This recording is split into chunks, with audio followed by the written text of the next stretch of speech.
Welcome, everyone, to the Unquestionably Raw podcast. We're part of the 16 Wins the Ring network, and we have our last show of 2016 to wrap up the season. So, in fitting style, we're going to kind of wrap up our favorite moments from the 2016 portion of this NBA season, and we're going to give some predictions for our favorite teams for the 2017 portion of the second half of the season. So, Keith, I'm going to go to you with the first question. What is your favorite moment of the NBA season so far? So my favorite one, which is odd because it's a little somber, but I really enjoyed all the Craig Sager tributes after his passing. I thought everyone did a really great job with that. I thought Ernie Johnson's video was fantastic. The TNT crew did a great job. All of the tributes around the entire NBA, just, it's the NBA is a family, and you could really see it that day, from players to coaches to fans to front office people. It was really cool to see that. But I'll do a little bit more of an uplifting one quickly as well. And for that one, it was my favorite moment, personally, being a Celtics guy, was Isaiah Thomas scoring 44 points on the Grizzlies to lead that comeback, the big giant fourth quarter that he had where he's completely unstoppable. That was my personal favorite moment so far. Nice. Lance, what do you have as far as a favorite moment so far? My favorite moment, it may be kind of cliche, but it's the Cavaliers beating the Warriors on Christmas Day. I mean, everyone's watching. For goodness sakes, football's on, and there's still people that are watching the NBA, which is down south. That's really crazy. Just seeing all the special moments, Jefferson coming back into his prime out of nowhere to dunk. I mean, the Kyrie shots. The wink after the dunk. It was really a wonderful moment, and it showed that even with football on, basketball can sometimes outshine football, which, like I said, down south is a big thing, especially with my uncle and my dad watching, and they're always poo-pooing the NBA, at least this new generation. Nice. Matt, what's your favorite moment? As everybody knows, Stephen Curry's my favorite player, so that's where I'm going to go with this one. You guys probably already know. I'm going with the 13 threes. It was just a fantastic performance. I know it was against the Pelicans, but just the thought of hitting 13 threes in a game to me is just – and I'm sure all of us thought it was only a matter of time. And who knows, maybe at some point this year he'll break it, or maybe we'll see Klay Thompson do it, because that would, just as a side note, that would have been another one of mine. Klay's 60 points, another fantastic performance. Nice. Okay. Mine, of course, as a Sixers fan, I have to go with Joel Embiid debuting for the Sixers. Put up 20 points, 7 rebounds against the Oklahoma City Thunder. As a Sixers fan, I was anxiously awaiting this season with Ben Simmons coming. Unfortunately, Simmons went down with the injury. So the only hope that we had was Embiid would come out and shine. And he's, already one of the top centers in the NBA, quickly establishing himself as a dominant force on the offensive end. And if he can get get the rust off and get his legs under him, I can only imagine kind of where he's going to be in another year once Ben Simmons gets on the floor and this team starts flowing, and hopefully can achieve a playoff berth in the next 2 years. So absolutely, that's my favorite moment. Lance, I'm going to go to you on this next question. What has been your biggest shocker or surprise of the NBA season so far? Okay, so this is one team, but it's specifically two people to have to do with the team. It's the Pacers, and it's Larry Bird and Paul George. Now, Paul George's stats are just fine. I mean, they're pretty much hovering around what he's been doing his whole career, and I know he's missed some games. But his attitude recently with the whole we're the little brother of the NBA, I mean, at this point, I don't even know if you're the step sister or step brother. I mean, you're not even top 8 in the East, and that's a travesty. And then on Larry Bird's side, I just don't understand firing Vogel and getting McMillan. Because, I mean, I know it's still not even all-star break yet, but they're 15th in defensive rating and 21st in offensive rating. And I believe last year they were top 10, if I'm not mistaken. I think they were like 8 or 9. And, they're just free-falling. They just lost 4 in a row, and most of those are to Eastern Conference opponents that they should be able to beat with their talented roster. So for my pick, it's the Indiana Pacers. Let me ask you this: since Nate McMillan has struggled, do you kind of see him maybe not being there if they're under 500 come the All-Star break? Do you think they can make a move, or do you think they kind of just ride it out and make a change later? Or I think Larry Bird, the prideful man, and I think at least he'll have to bite the bullet till the end of the season. I don't see him making any irrational moves because, I mean, honestly, it's the East, and they could go on a 5 to 6 game winning streak with that roster. They just have to get it together. Mm-hmm. All right, Matt, give me your biggest shocker or surprise so far. Well, here comes a disappointment, actually, and I'm going to stick with the Stephen Curry theme once again. An unbiased, thing here. Stephen Curry has been his shooting has been a big disappointment to me this year. And I saw a stat the other day, and I've mentioned his wide open shooting has taken a little dip this year, but his off the dribble shooting, in off the dribble shots, he's shooting below 40% this year, and also in pick and roll situations when he comes off for the shot, he's shooting below 40%. And he was above 40 on all those last year. And when you think about it, if he, you make the game just in those scenarios and his shooting numbers are right where they've been. But I think that's the biggest thing with his shooting this year is the open shots and off the dribble pick and roll. He's really struggling with that. And I'm hoping, we'll see an improvement in that. And we saw it against the Raptors. He shot the ball a little better, 4 of 7 from threes, but still his off the dribble shots weren't falling that game. So I think that's the biggest thing with him this going forward. Got to make those off the dribble shots. Okay. Keith, give me your biggest shocker or surprise this season. Mine so far, I'm going to stick with something I've said before. The Houston Rockets, I did not think that they would be good at all.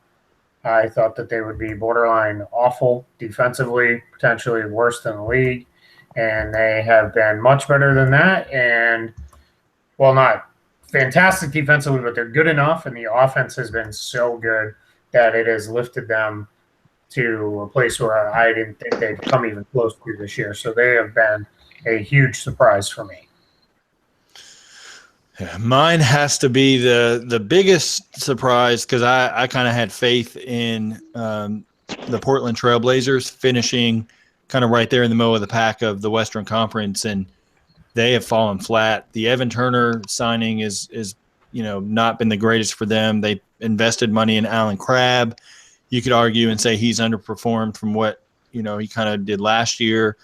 Festus Ezeli has been hurt, more than likely out for the entire season, so that's a wash. And they can't stop anybody on defense.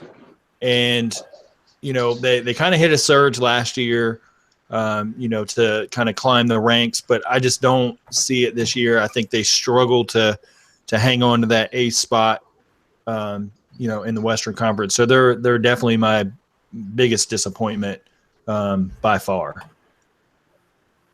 Moving on to our third question. It's our kind of our New Year's prediction. We each are going to kind of give 3 of our favorite teams. We're going to rotate in and out. And Matt, I'm going to start with you. Give me your first team and give me a prediction. Okay. Are we going to do all? We're going to do all 3 teams with this one. Give me one of them, and then I'll rotate through, and then I'll come back to you for the second one, and then we'll kind of rotate through. Okay. So my first team is going to be the Chicago Bulls. And as everybody knows, Pete and I didn't think they'd make the playoffs this year, but I'm going to go with something here that Pete has said before. I think Fred Hoiberg is done. I think he gets fired before the season's over. I think they're just going to eat the contract. It's just not working. He really is. I mean, the system doesn't work. The pieces don't fit what he wants to do. And I think ultimately he's going to be the one that goes. And like I said before, I think they're still going to miss the playoffs. I just don't see – this team has just been a huge disappointment, just even more so than I thought they would be. At first they got off to a nice 8-4 start. They looked like they were enjoying playing together, but I don't even see that joy anymore. It's kind of sad. No, it's kind of exactly where I thought they would be, ironically, which it is sad. All right, Keith, give me your first team. So I will start out in the Western Conference, and I'm going to go with the Sacramento Kings. I think they will keep DeMarcus Cousins all season, and I think that the long nightmare is over, and they are going to make the playoffs in the Western Conference. Ooh, Yes. nice. The Okay, worst I like that. they can remove that worst franchise in professional sports tag. Hey, let's wait until after they lose in 4 to Golden State by about 30%. That's okay. At least they get into the playoffs, though. We saw what happened with the Browns this year. I just think with the West having the bottom of it, no one is stepping forward yet. Sacramento has a good opportunity to do that as anyone, and it looks like they're starting to talk Costa Kufis trades potentially, and they may be able to get. They're not going to get anything great for him, but maybe a useful player that can help them and maybe balance their lineups just a bit more, open up a little bit more time for Cauley Stein. So I think Sacramento, this might be the year that they get in there, and it's Cousins is going to be the one who drags them there. Nice. Ty Lawson has played great lately, so he's kind of stepped in and has really helped them. So maybe if they can kind of balance it out and get something for Aaron Aflalo, anything, maybe a piece they can slide into the rotation to kind of pair with Garrett Temple, that would be good as well, just to kind of help the wing defense there. But Hey, Pete, I got a question for Keith, if it's cool. It's about Costa Kufis. Keith, so I just recently heard that Houston Rockets are obviously needing a center, and I heard they're inquiring about Kostas Kufis. Do you think is there any validity to that, if it will happen? Yeah, no, for sure. They're definitely looking for a big Kufis is a guy that they would love to have on board and bring him in. The problem is they don't have a lot in the way of trade bait out of guys that they would actually consider trading. You know, they've got other good players, but they're guys that they need.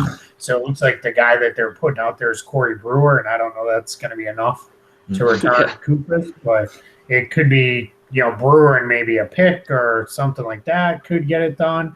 But there's definitely something there. They are trying to make a push to get someone in because Capella's going to be out, looks like probably more towards the long end of the 6 weeks. No one ever returns from knee injuries in 4 weeks. When they say 4 to 6 weeks, it's always closer 6 to 8, and they want to make sure that they keep pace. It's very important for Houston to try to get a top 4 seed, and they ideally would love to be in the 3 spot so that they can avoid Golden State until the conference finals, if at all possible. Exactly. Lance, that segues to you with your first team. All right, so mine is a little unconventional, but I'm going to go with the New Jersey. Oh, wow. The Brooklyn Nets. We want to get that stench off. The Brooklyn Nets.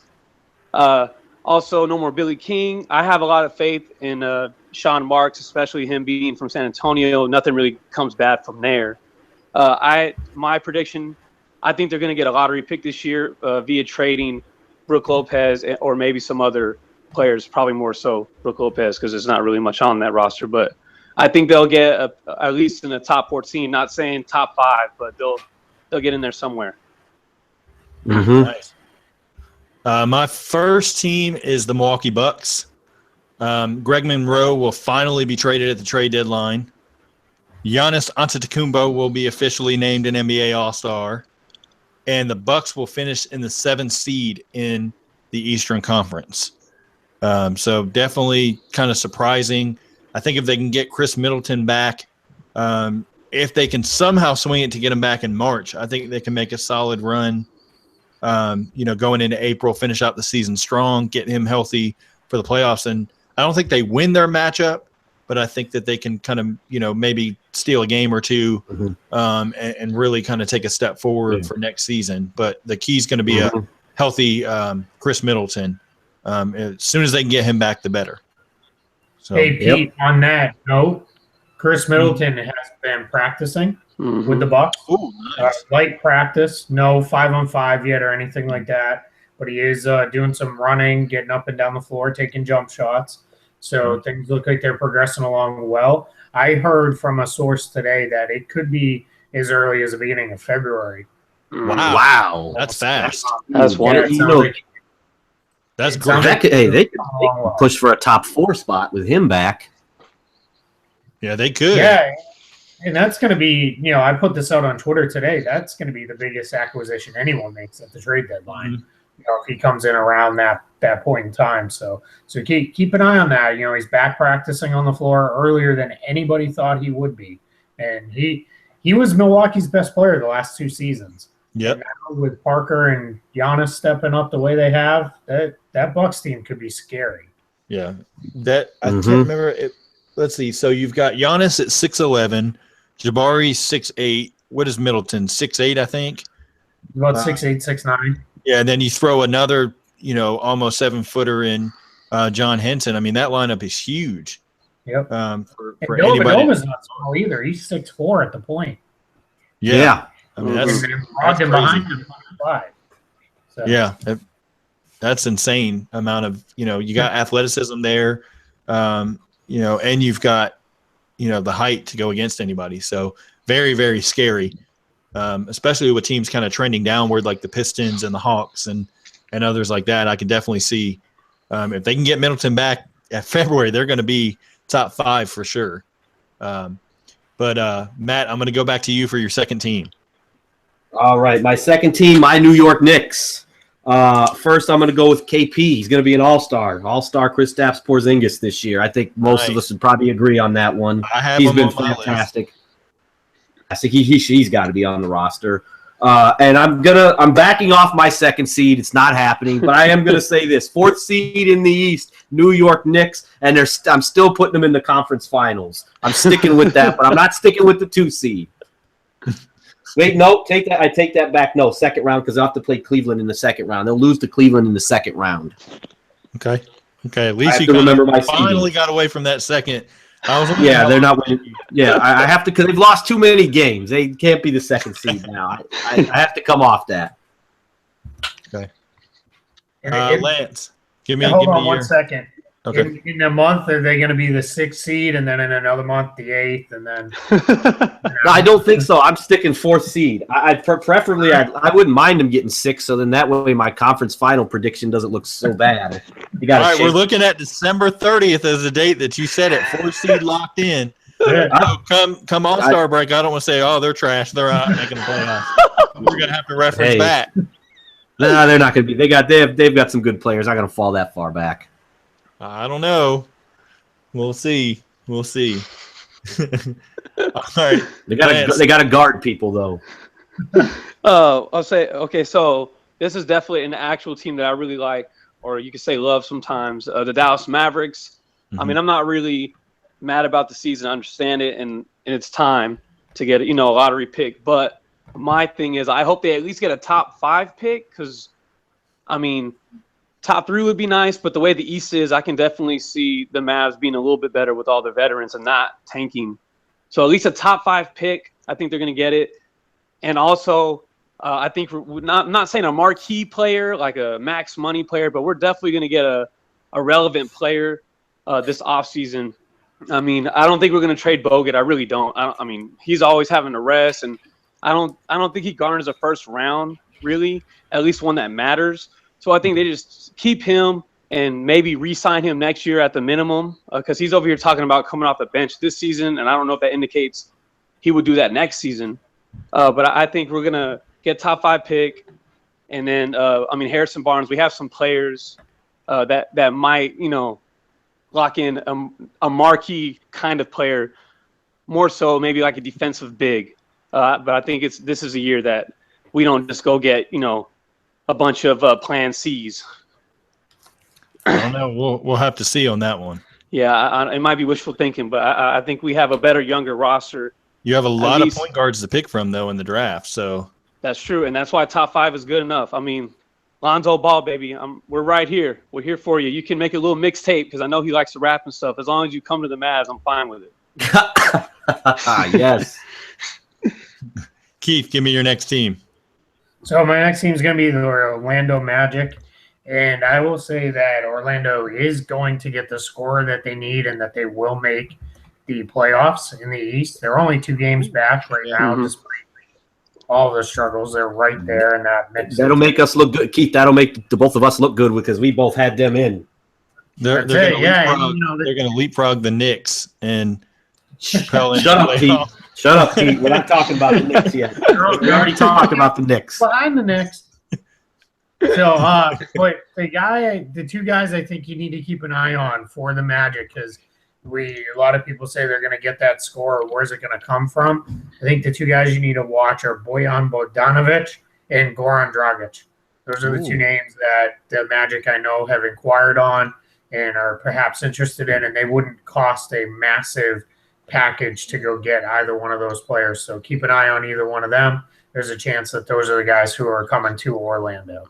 So if you go after Dragic, do you automatically does that mean Peyton's going to be in that package to ship out? Peyton's probably one of the guys in the package, and then they'll add other lesser pieces that carry a little bit of salary for the matchup. CJ Wilcox and CJ Wilcox, CJ Watson, something along those lines.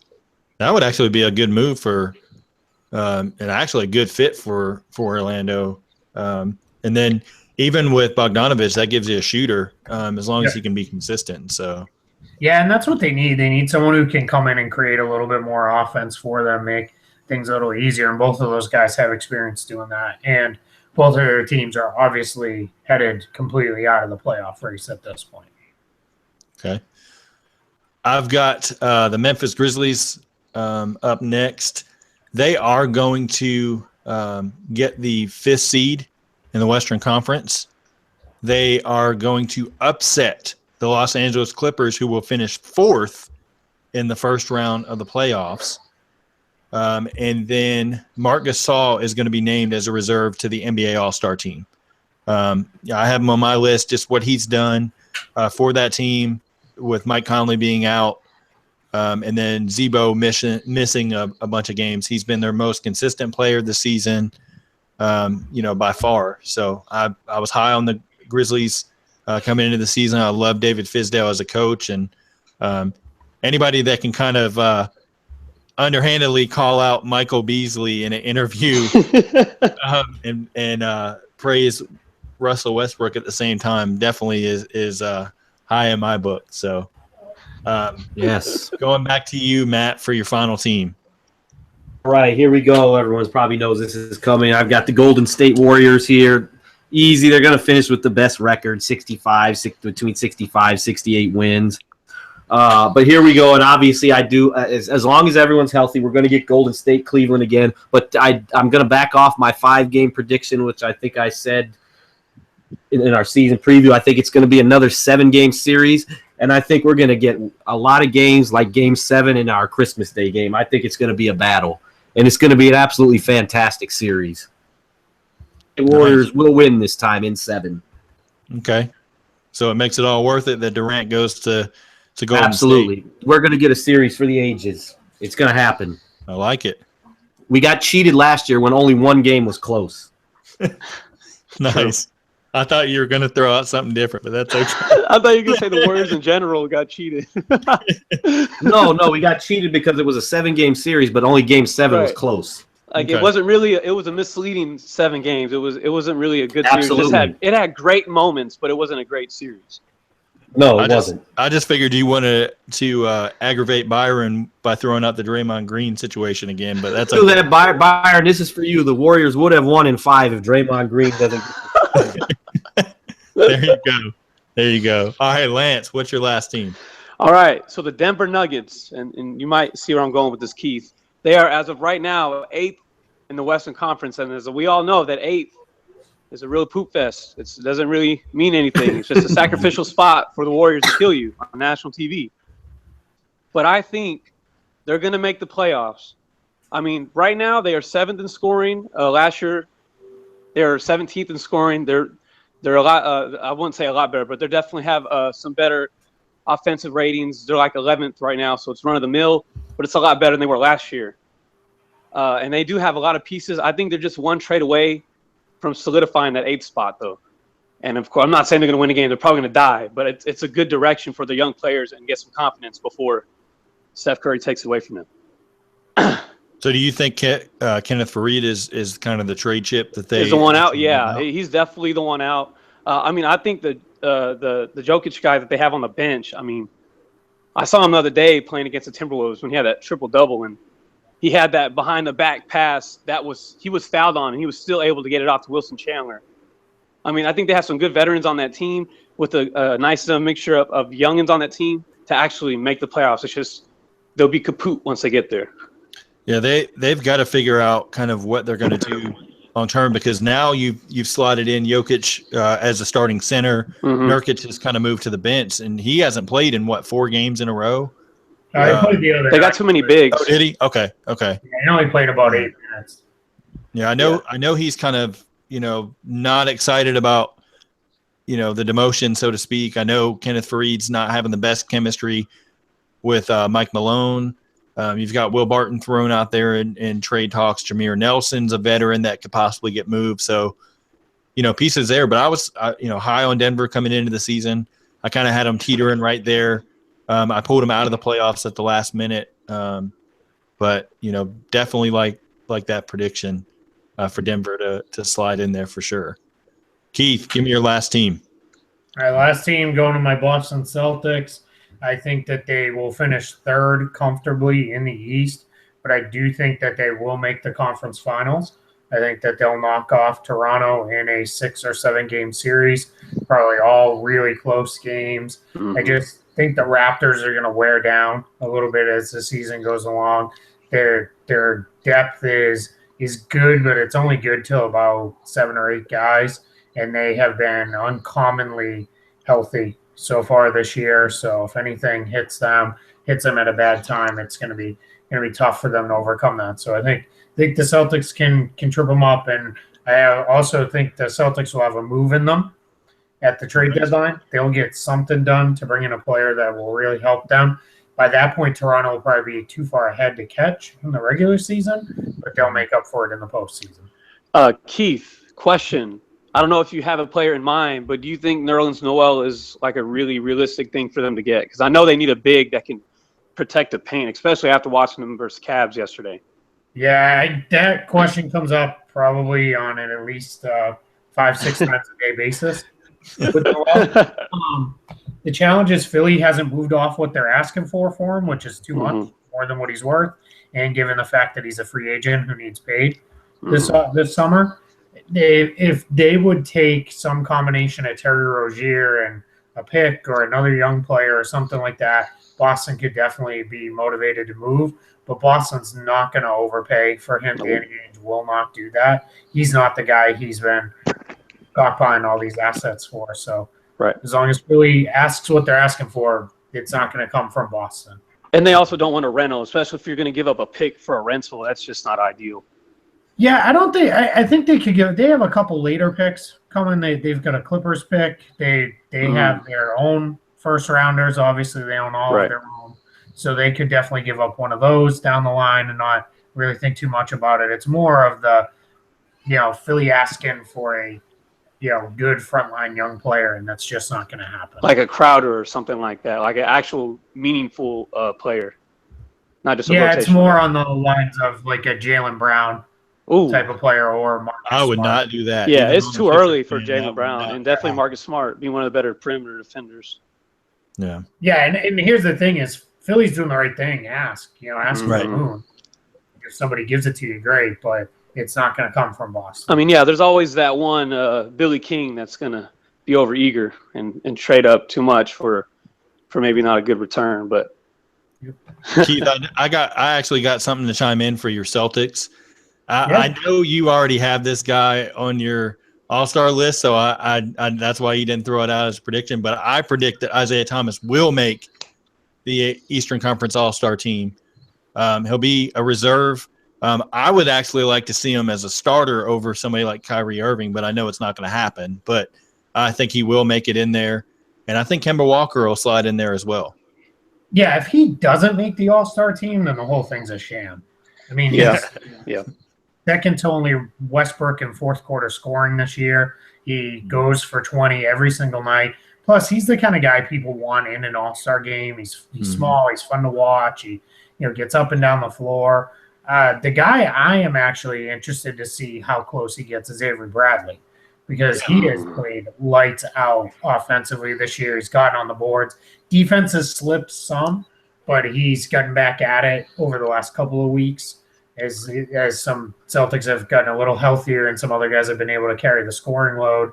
So I'm curious to see if Bradley can get some due recognition for the All-Star game. I'm not saying he should make it or will make it, but I'd like to see him at least get some publicity.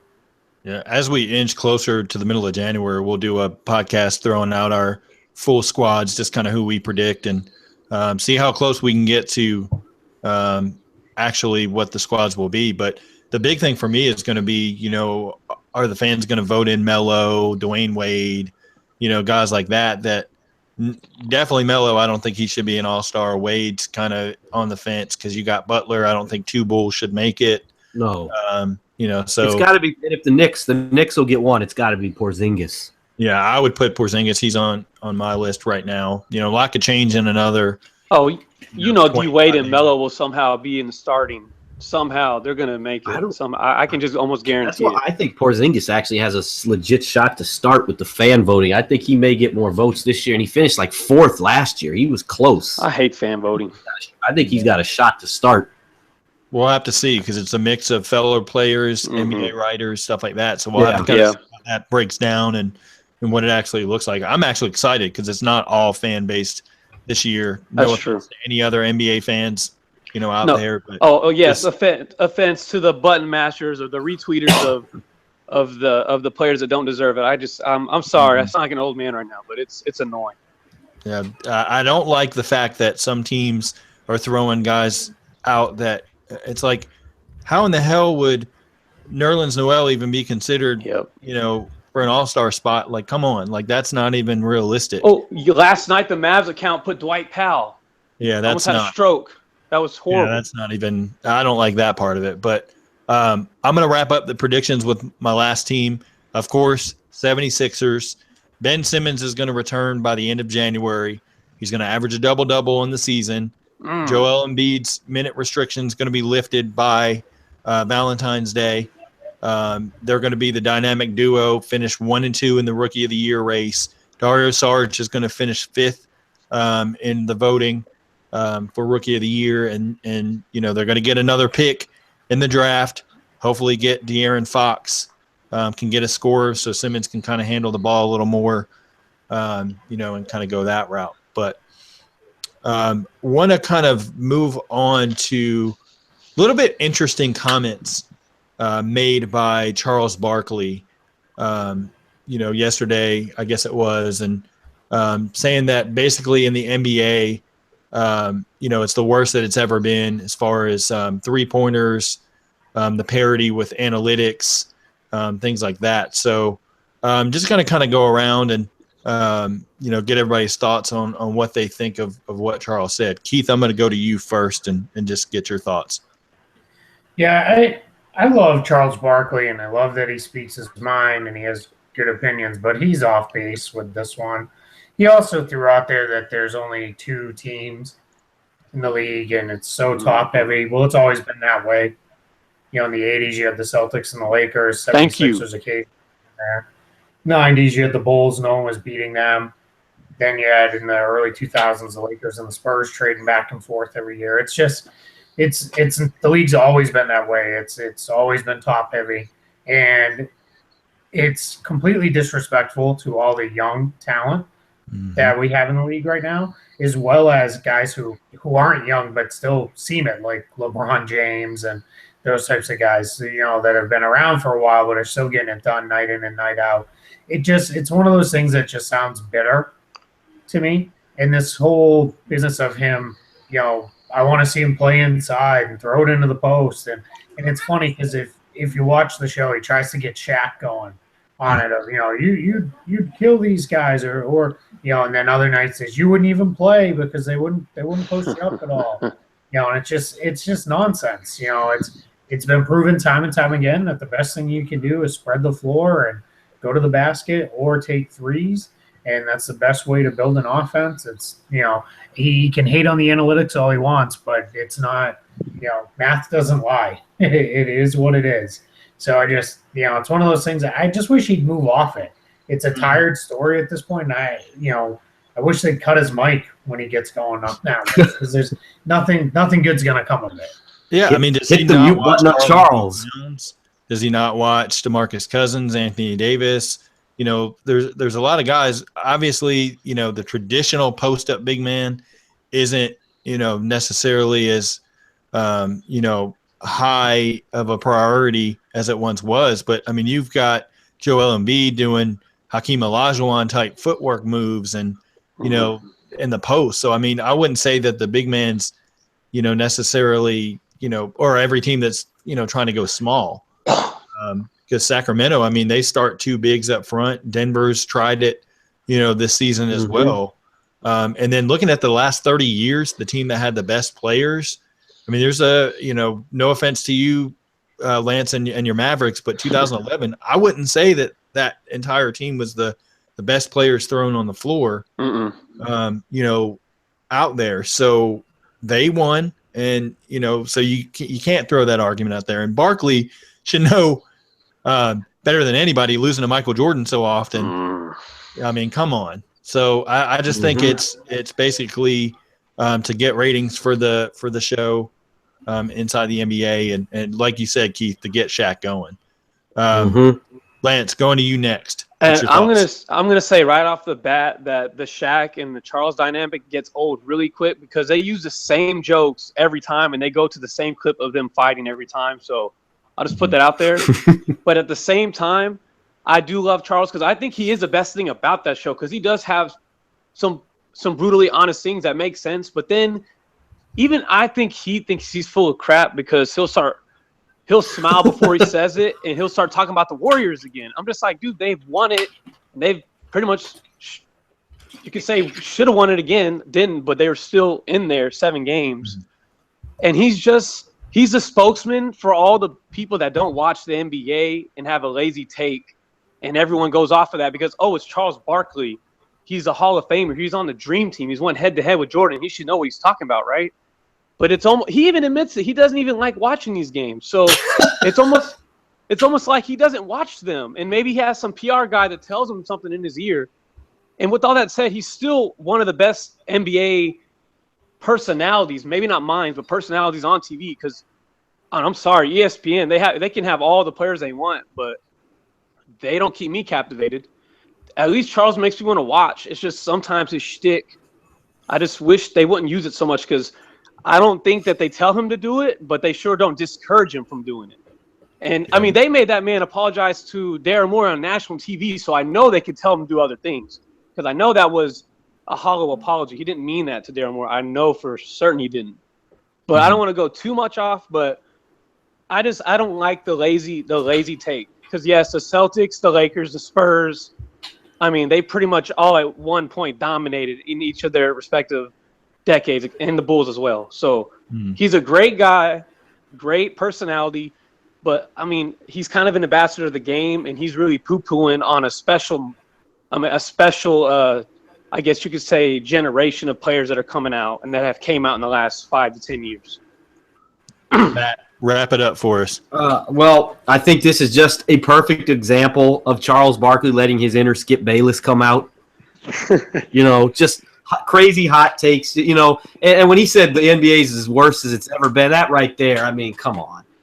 That's crap. The NBA is extremely exciting. I love the game. We all love the game. It's why we do the podcast, all this good stuff. But to say that, in the words of, I know for all my football guys out there, you watch ESPN, Chris Carter, he says this many times, Charles Barkley, you're better than that. Stuff. And we all love Charles, but man, and we like his hot takes, but this one is just, it's not cool. Lance is right. He's kind of taking a dump on all the players in today's game. It's almost like, well, it don't mean anything because the game is weak now. It's the worst it's ever been, so you're not as good. Exactly. It's a stupid thing. Yeah. But that's, I'm going to leave it at that because I really could go on about this. About these old school guys hating on today's game. Yeah. All right. So kind of wrapping up the show, I wanted to do something because it's the last podcast of the year. Guys, I just want everybody to take a minute. I'm going to go to each one of you, kind of give, a shout out to anybody special, anything that you kind of want to reference for this past year. And, just to kind of wrap up 2016 going into 2017. And Keith, I'm going to start with you first. Floor is yours. Go for it. Yeah, I'm going to give a shout out to 16winsaring.com. We are in our second week after launching just before or right around Christmas, and we have some really, really great content up. There are some really great things right on the main splash page there. We've got a piece by Duncan Smith about Russell Westbrook and his triple doubles and why they actually do matter and how he's not padding stats. Adam Joseph wrote a piece about how impossible it is to be an NBA official. And then Chris Da Silva wrote a really great breakdown of Jabari Parker that I encourage everybody to take a look at. There's so much good content on the site from some really great writers, guys who need some love. So please go to 16winsaring.com, the number 16winsaring.com. Check it out and all the great stuff we have. And we're really fortunate and happy to be a part of the family. Absolutely. Lance. Definitely want to shout out 16 Wins a Ring, letting us in on what they have going on. I mean, that's very special for us. I mean, we have a little core of people that, listen to us, but on their outlet, we can definitely get a lot more and very nice guys and ladies as well with great quality pieces. And hopefully soon in the next maybe week or maybe less than a week, we can have some of them on and talk about their pieces. But I also want to shout out Julian. He listens to us a lot. He's also been on the show. Orlando Till, Greg as well. He listens and even comments on our YouTube comments. And then last but not least, I want to give a shout out to the Facebook group I'm in. It's called Sports Overtime, and that's sports with a Z. And the admin, his name is Hub Roberts. They gave us a lot of great questions for our mailbag show. So I want to tell them I appreciate it that they joined in on that. Absolutely. Matt. I'm going to start off here. We got to shout out Byron, of course, Gonzo, Mike Skills, Mike Morris. I want to also shout out my guy who's commenting on some of our YouTube page, Dukes Rocks. We definitely appreciate you checking us out and commenting. That's what we want to hear. Good constructive criticism. Don't worry about being harsh. We're big boys. We can take it. Anybody over there, you guys here that do the podcast with us all the time. Yeah.